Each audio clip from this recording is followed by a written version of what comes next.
साथ संगत जी, प्यार से कहना धन साथ संगत जी। त्रेता युग की बात है। श्री रामचंद्र जी जब लंका पर चढ़ाई करनी थी, पुल बनाया, तो पुल में सब ने सेवा में हिस्सा लिया।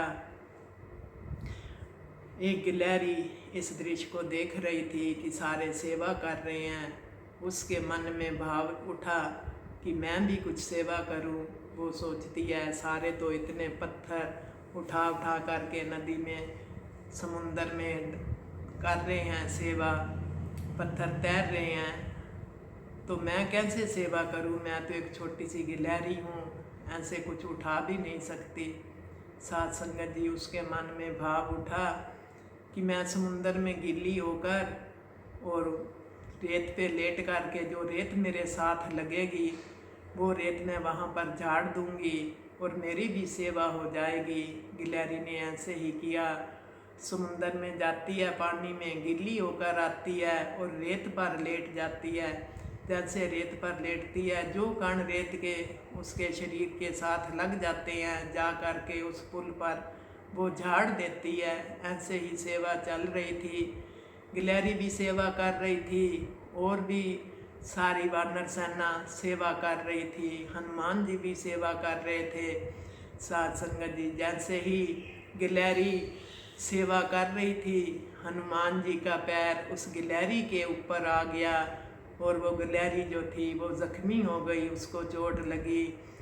तो ये देख रहे थे सेवा करने वाले, जब उन्होंने देखा कि गिलहरी तो जख्मी हो गई है, उन्होंने श्री रामचंद्र जी को जा कर के बताया कि ऐसे एक छोटी सी गिलहरी है, वो सेवा कर रही थी, उसके ऊपर हनुमान जी का पैर आ गया है और वो जख्मी हो गई है। श्री रामचंद्र जी ने कहा, जाओ उस गिलहरी को लेकर के आओ। वो गिलहरी को लेकर के आए। श्री रामचंद्र जी ने अपने हाथों में उस गिलहरी को लिया और हाथ फेरने लगे गिलहरी के ऊपर। कहते हैं, गिलहरी तू बहुत सेवा कर रही थी, तेरे ऊपर हनुमान जी का पैर आया और तू जख्मी हो गई है। बता अब मैं क्या दंड दूं हनुमान जी को, जो तेरे को दुख इतना हो रहा है, तू तड़प रही है। साथ संगत जी, गिलहरी आगे से क्या कहती है? कहती है, प्रभु मैं हनुमान जी की कृपा से ही आपकी गोद में आई हूँ। अगर वो मेरे ऊपर पैर ना रखते, मैं जख्मी ना होती, तो मैं आपकी गोद में कैसे आती?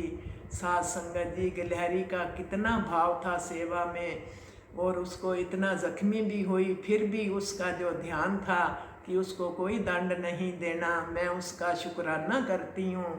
साथ संगत जी, कई बार हमारे ये कर्मों के दुख होते हैं जो कटते हैं सेवा से, तो हम कई बार किसी के ऊपर गिला शिकवा भी कर देते हैं। हमने गिला शिकवा नहीं करना, इसका हर समय शुक्राना करना है और सेवा भाव से करनी है। सेवा वो ही परवान होती है जो अपने अंदर निष्काम भाव से जब हम सेवा करते हैं तो सतगुरु खुश होकर हमें अनेकों आशीर्वाद देते हैं, हमारी तकदीरें बदल जाती हैं। आज का जो समय ये चल रहा है कोरोना का, साथ संगत जी, हमने दीन दुखियों की सेवा करनी है। जिस भी काम हम आ सके हमने सेवा करते रहना है। साथ संगत जी, निष्काम सेवा से ही सतगुरु खुश होते हैं। साथ संगत जी, धन्यवाद जी।